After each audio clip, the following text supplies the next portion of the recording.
Brincadeira perigosa entre adolescentes viraliza nas redes sociais. Especialistas alertam para os riscos de problemas graves de saúde às vítimas.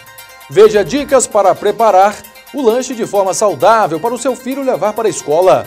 Conselho Nacional de Pediatria lança manual com orientações sobre o uso de telas internet. Só em janeiro já foram registrados quase 60 mil casos de dengue em todo o país. Ciência trabalha para explicar as origens do coronavírus. Medicamentos contidos em alimentos podem ser prejudiciais à saúde. Saiba mais. Projeto de reajuste para a segurança pública avança mais uma etapa na Assembleia Legislativa de Minas. E ainda, veja como a criatividade pode fazer a diferença durante a folia de carnaval. E agora, no Minas Brasil Notícias.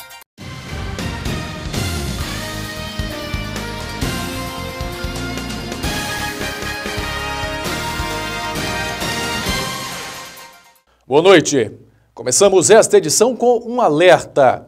Uma brincadeira bastante perigosa entre crianças e adolescentes viralizou nas redes sociais nos últimos dias.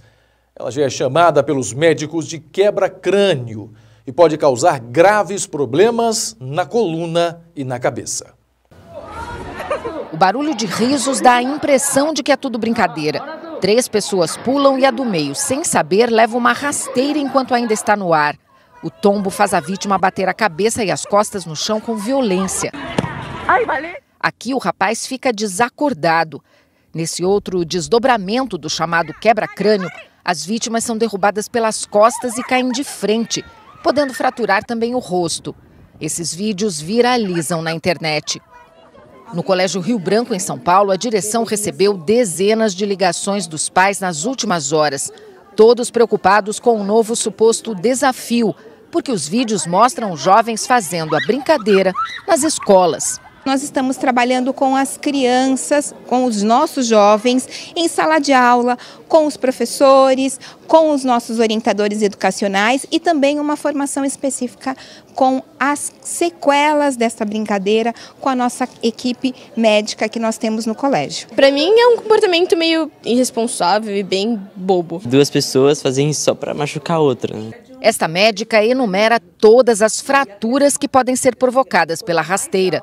Tem risco de uma fratura de punho, pode fraturar os ossinhos, o rádio ou a ulna, pode ter uma fratura de coluna lombar ou cervical e pode até ter uma fratura craniana que pode ser resolucionada, não ser tão grave, mas pode sim ser mais grave, precisar de uma neurocirurgia e até levar a um coma e a óbito. Para quem dá a rasteira, a brincadeira também pode acabar mal. É crime provocar lesões que podem até ser irreversíveis, mas ainda provocar a morte de um colega, mesmo sem essa intenção. Dependendo da idade do jovem, ele pode ir para a Fundação Casa ou para a cadeia. Esse é um dos alertas do comunicado divulgado pela Sociedade Brasileira de Neurocirurgia.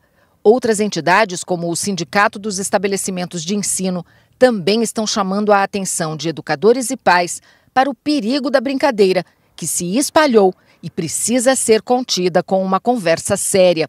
O mais importante é alertar sim, falar para as crianças, primeiro, não fazer isso com os amigos e alertar da gravidade.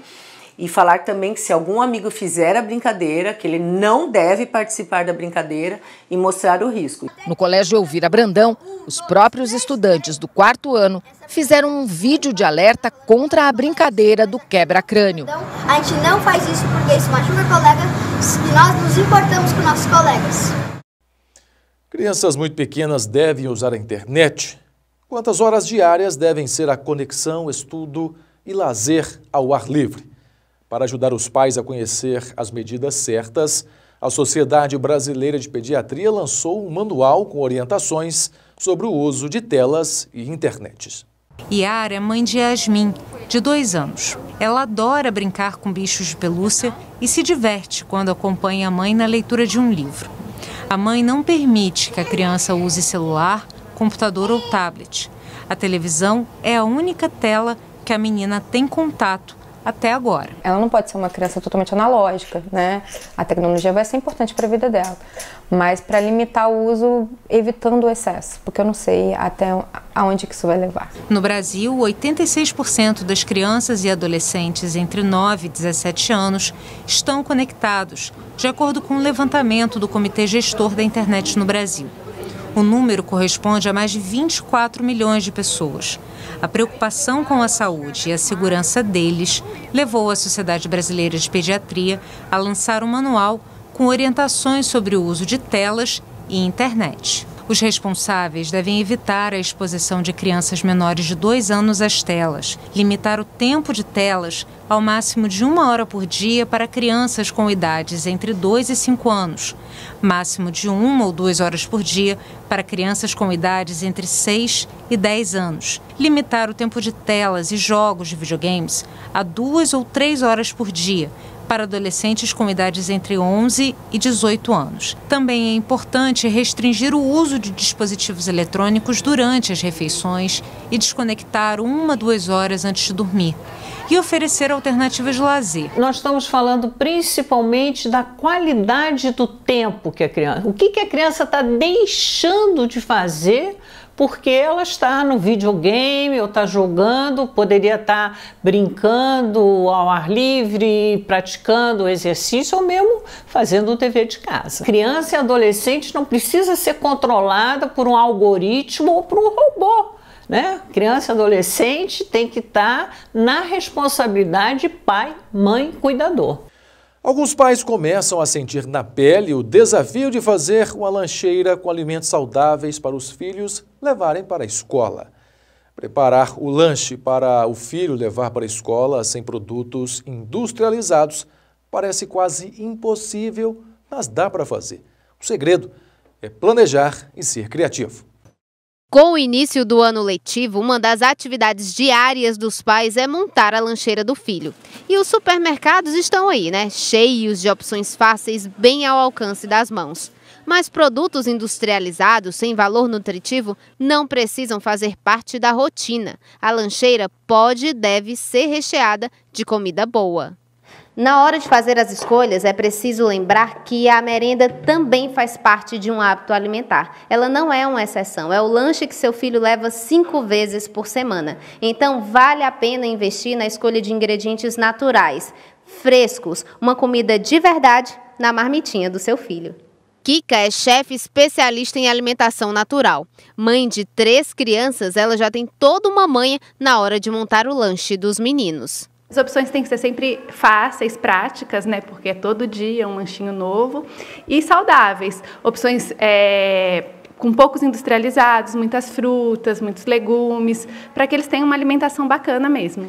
O segredo é programar, nada de acordar correndo para ainda pensar no que fazer. No mais, fuja dos ultraprocessados. Eles podem até ser mais rápidos de preparar, mas o resultado final não compensa. Eles podem fazer com que as crianças fiquem mais lentas, mais fadigadas, então elas ficam mais sonolentas, não conseguem captar direito o que estão ali dizendo na sala de aula, não conseguem participar direito do desenvolvimento de atividades físicas da escola. Então, nos industrializados, o que puder de retirar e ter mais coisas de descascar, mais coisas, mais alimentos que você possa morder, como maçã, como as frutas mesmo, melhor. O autismo é um transtorno neurológico que pode dificultar o convívio social. Em Manaus, professores de jiu-jitsu ensinam a arte para crianças e jovens autistas. O tatame não é lugar para vitórias individuais. As grandes conquistas envolvem muito mais pessoas do que se imagina. A Bárbara, mãe do Pablo, diagnosticado com autismo, faz parte desse time de apoiadores. Do modo dele brincar, ele não interagia, ele não fixava olhar. E do modo dele não ter eu sorri também. Ele não tá brincando com outras crianças. Foi por meio de um grupo de mães que o jiu-jitsu entrou na vida deles.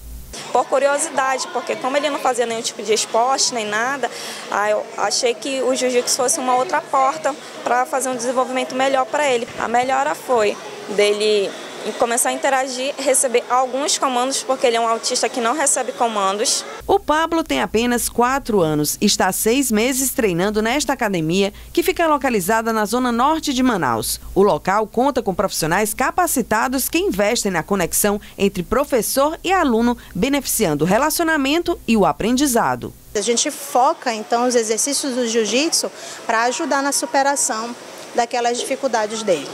Independente da idade, o jiu-jitsu promove vários benefícios para o atleta. E estudos apontam que crianças com transtorno do espectro autista melhoram as condições de interação social e aprendem novas habilidades quando praticam o esporte. Mas os benefícios não param por aí. Equilíbrio emocional, combate à hiperatividade, combate à obesidade. O jiu-jitsu já mostrou que proporciona vários avanços para crianças e jovens com autismo. Aí é só acrescentar amor, paciência e tolerância pelas diferenças para que as limitações praticamente desapareçam.